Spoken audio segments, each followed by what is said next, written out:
Yeah, hey friends, thanks for being with us.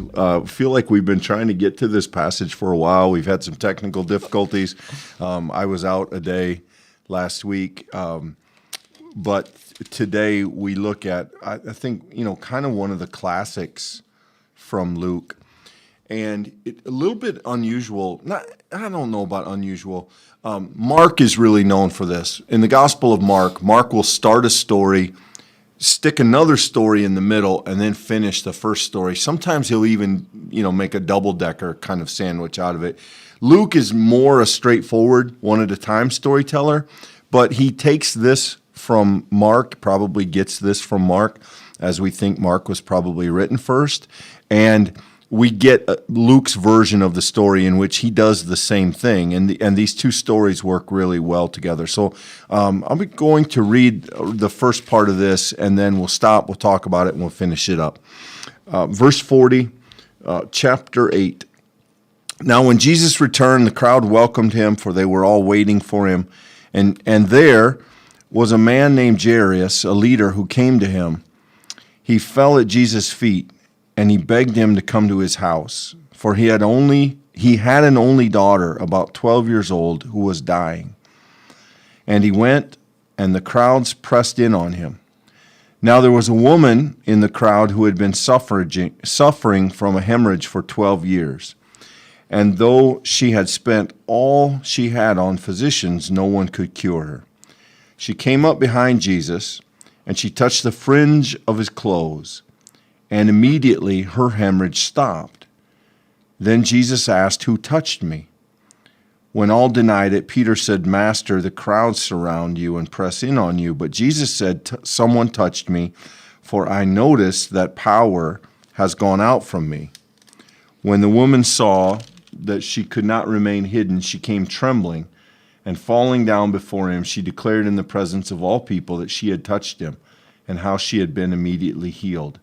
And he said to her, "Daughter, your faith has made you well. Go in peace." So let's stop there, Michael. A pretty well-known story, I think. Many people who know the story of the woman forget that this story of the woman takes place inside a story about a little girl. So there's a man named Jairus. His daughter is sick. He's a leader of the synagogue, and yet he trusts Jesus. He knows Jesus to be a healer, and in desperation, he reaches out to Jesus, would you come and help my daughter? And as Jesus is doing that in the midst of a crowd, there is this woman, and really, Luke is telling us things that we don't know he's telling us. She has spent all the money she had. She's not been cured. She has suffered for a long time. She's really at kind of her rope's end. She's a woman. She is sick. Luke is really, I think, wants us to know that this is a woman in kind of a desperate situation. And so as Jesus walks by, she touches his cloak, and then there's this dramatic moment where Jesus knows that somebody has touched him. He knows that something has happened, and then he praises the woman for her faith and says, "Your faith has made you well. Go in peace." And it really is a kind of significant moment where this woman's bravery, her courage has paid off, and she has now been set free of what has been a debilitating instance that has plagued her for a long time. I think, Michael, I don't know what there is in terms of the interpretation of this. I think it's very interesting, this idea that Jesus knows power has gone out, that the woman is reluctant to admit that she's touched him, that there is a sort of shyness, or there's an unwillingness to be public on her part, and yet in front of everyone, Jesus publicly praises her and sends her on her way. But that's really, I think, the constitution of this entire text, Clint, is just those kinds of oppositional things held in tension. I think that this is just a class act representation of Luke's telling of Jesus' story, because it is deep at so many different levels. And let me just walk through some of this with you. So we look here, verse 40, look who is coming with Jesus. It's the crowd. And we've already seen that crowd building in some of those lead-up stories. Jesus has fed the crowd. There's been a crowd gathering because of these healing narratives. And now here, once again, the crowd is welcoming Jesus. So there's this huge number of people. Well, this story is essentially happening in all of these contradistinctives to the crowd. You've got this mass of people welcoming Jesus, and then you have the one man, Jairus, coming to Jesus seeking for a miracle. The prominent person of the community, the person who would have been looked up to, is the one who is coming and then humbling himself so that Jesus might see him and come to his home. So you have the big and then you have the small, and you have the person of authority literally falling at Jesus's feet and begging, asking for the saving of his daughter. And then you have things like, we read a 12-year-old girl, Clinton, we think of the child, and we think about how heart-rending of a situation that would be. But in Luke's day, a 12-year-old is right on the verge of being a married woman. She's about to enter into adulthood. And so this is even more of a pivotal time in this person's life and her role in society. And she's about to be gone. And Jairus is about to lose his only daughter, who would be married and carry on the family in some ways. And then all of this would be enough if we just skipped past what comes in verse 43 and that middle of the sandwich that you're describing, Clint. But what we discover is, amidst the crowd and this one man of prominence, is a woman with almost no prominence. And in this case, she's not a young woman. She's an old woman who's been afflicted for many, many years. And for her, what's at stake isn't a future life, isn't children and husband and a role in society. For her, it's all of the years of being an outcast, being pushed to the edge of society, of not being clean, and therefore losing all of the kind of capability for income and for security and for friendships that another person her age might have had. She comes to Jesus, and in her individualness, she touches Jesus while the crowds are mobbing him, and he feels the power leaving him for her. And it's just all of these things, Clint, it's just blended together in a kind of beautiful, really almost a montage of themes and stories. You have the mass, you have the individual, you have the young, you have the old, you have the affliction of a long time and the affliction of the immediate. And all of this is happening. Jesus is at the center of it. And I think Luke is sort of like spinning the story around, showing us the different ways that Jesus is able to be Savior for these different people in different contexts. And it's just remarkably well told. You might read this and think, oh, that's an interesting story. But once you start digging deeper and pulling back layers, Clint, there is so much depth and richness to this. Yeah, there are a couple subtleties too that I think are helpful. One, I think, is helpful in terms of appreciating the text. When the Bible repeats itself, it's generally not coincidence. So he had an only daughter about 12 years old, and a woman who had been suffering from hemorrhages for 12 years. So it's just, I think, one of those entry points of the story to think that this woman, whoever she is, unnamed, began suffering at the same time this beloved only daughter was born, that those two things happened to coincide with one another.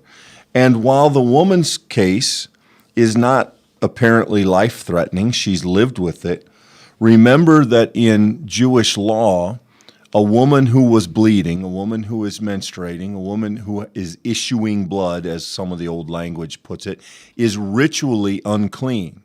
So considered unclean from a religious standpoint, from a temple standpoint. So for 12 years, this woman has been considered unclean, an outsider. And so Jesus doesn't simply cure her, he restores her. And notice that he says, daughter, your faith, right? So that she's coming back. And again, he calls her what Jairus calls his child, daughter. His daughter was ill. This is God's daughter. This is Jesus refers to her as daughter. And so Luke is really helping us appreciate the complexity here of two females in very different situations, both at risk for different ways, and both deeply loved by a father, an earthly father in the young daughter's case, and a heavenly father in the woman's case. And it is easy to read past those, but when you slow down and you catch those details, I think it deepens this story even more. And as we move to the conclusion, Luke is not done showing us wonderful stuff here. Verse 49, while Jesus was still speaking, someone came from the leader's house, and they said, "Your daughter has died. Do not trouble the teacher any longer." When Jesus heard this, he said, "Do not fear, only believe, and she will be saved." When he came to the house, he did not allow anyone to enter with him except Peter, John, and James, and the child's mother and father.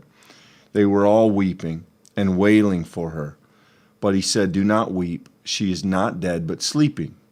And they laughed at him, knowing that she was dead.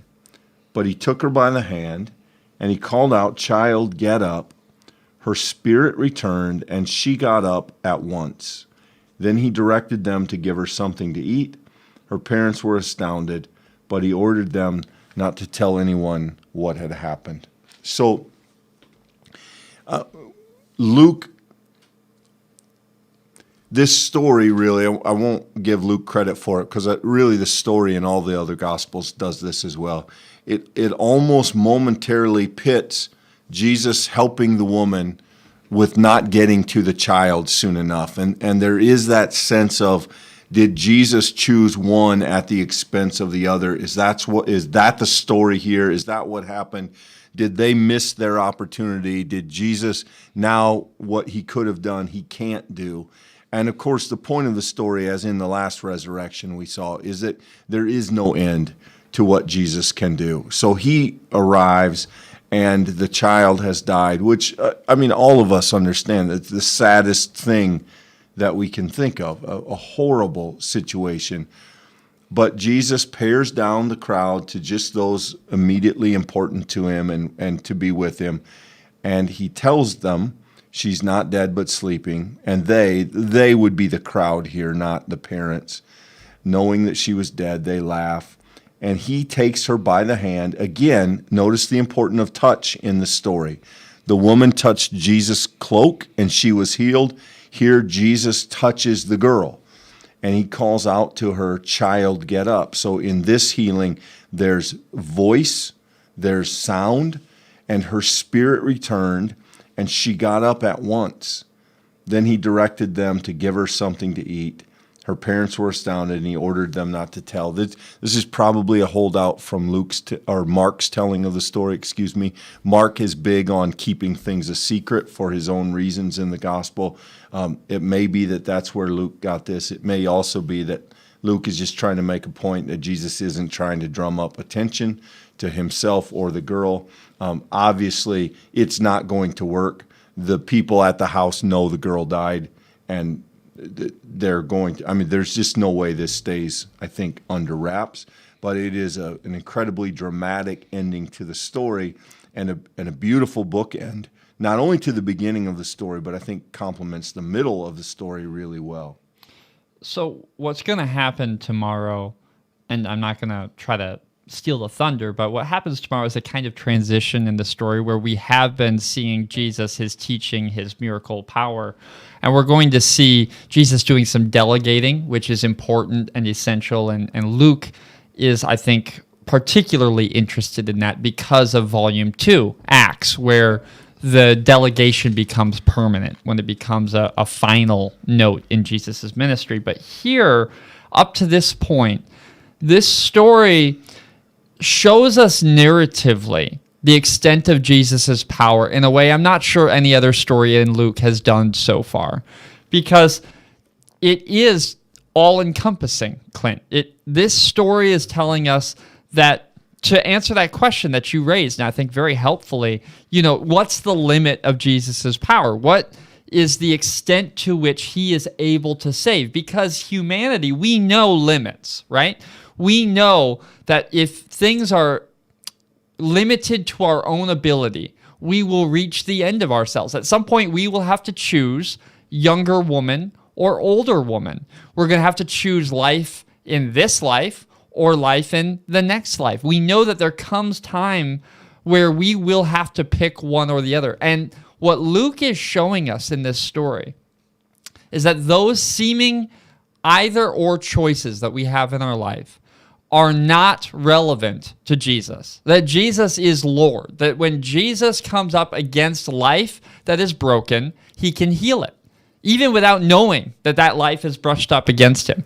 If it is a story of someone who's come to the end of life, then Jesus, with but a word and a touch, is able to bring them back to life. And that is what Luke is showing us, a kind of beautiful flourish, the extent of Jesus's miracle working power. And this story, being a blend of the others, unique in Luke in many ways, is a way of combining those lessons into one particular story to remind us this is the Jesus that we're talking about. This is the Jesus who is revealing God's power, will, and intention in the world. That in Jesus' kingdom, if he is the king, his kingdom is one in which those who have infirmities are healed, and those whose lives are taken too soon are restored. That's the good news of Jesus Christ, that where we have limits, he does not, and that is the trust that we put in him. That this is a class act in teaching, and it's a class act in giving us a summary note of the things we've already seen before. This isn't necessarily new material. It's not new ground, but by putting it together in this way, we can see that it's all bound together in this one saving person. And I think, Michael, if we turn a little bit aside from the text and maybe think about it devotionally or spiritually, there is this interesting, in the middle part of the story, this woman who's been suffering. Peter makes the point, Jesus, the crowds are pressing in. Lots of people are touching Jesus. And this idea that in her touch, Jesus feels power go out from him. Luke wants to make sure we understand that's not magic. Jesus is not wearing a magic robe. It's not the touch itself. There were other people touching Jesus, and yet it's this woman who reaches out to him in faith, in desperation, in hope, and that is a different thing. It is one thing to reach out to Jesus as a member of the crowd who is bumping into each other. It's a very different thing to put your hand out as the one who no one has been able to help and who desperately hopes and needs the power of God at work in your life. And I think we see that in the woman here. But I do think Luke wants us to understand that this isn't sorcery, this isn't magic. This is the spiritual power connected by faith to Jesus. It's not simply the touch, which is why partly I think Jesus says, your faith has made you well, which is a thing Jesus just says sometimes. But in this case, I think Jesus is at some level praising the act of the woman who has taken it upon herself to reach out in a way that those others around him didn't. There is power in her touch that wasn't in other people's touch, just as in the end of the story, there's a power in Jesus' touch that is in nobody else's touch. And so again, Luke, this is one of those stories I think you could spend days with, and you would notice new things all the way along. Yeah, just a really simple example of that, Clint. Look at what Jesus says here back to back. He says to this older woman, your faith has made you well.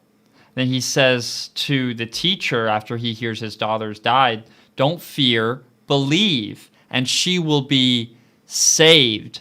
It doesn't say resurrected, doesn't say healed, it says saved. Those connections are unbelievably powerful. The idea that this older woman's faith, her connection to Jesus, her belief that if she could but touch him, that wellness would come to her, is the same story combined with this idea of don't be afraid.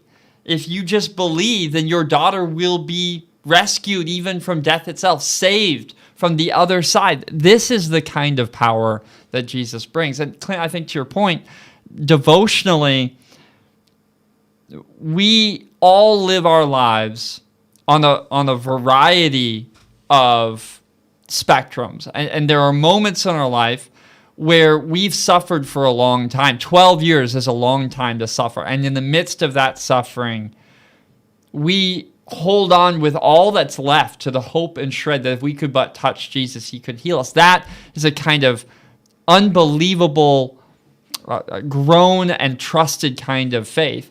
And in the case of this younger woman, there are other times in our life where there's a crisis and there's a moment in which we get to the end of ourselves and all that we have left is the hope that Jesus will be the one to touch us. And regardless of where you find yourself, and it may be in a moment of celebration and thanksgiving, thanks be to God for that, but no matter where you find yourself, Jesus is both receptive to our faith and our desire to come forward and to touch him, and he promises to be faithful to be the one to come to us when we can't come to him, and that he will be the one who can bring life and restoration in our lives. And depending upon where we are in our life, in our walk of faith, in the present moment, this story has us in mind. And, I think that there's some beauty in the fact that there's an entire crowd there that day, Clint. I mean, theoretically, there are people there celebrating a birthday or an anniversary. There's people there who just got a bill they can't pay. And yet here's these two women, and Jesus cares about these two women. And Luke wants us to know, regardless of how bad things have been or have now become, Jesus is capable. And amidst all of the crowd, he's chosen these two to right what was wrong. And that's a beautiful promise for everyone who holds on to Jesus in those dark moments. Yeah, it's a wonderful story. It's wonderfully told, a lot of depth in it. Hope there's something in it that maybe speaks to you and where you are and in your faith journey and in your life journey. As always, thanks for being with us. Let us know if there are questions or comments, and we hope you'll be with us again.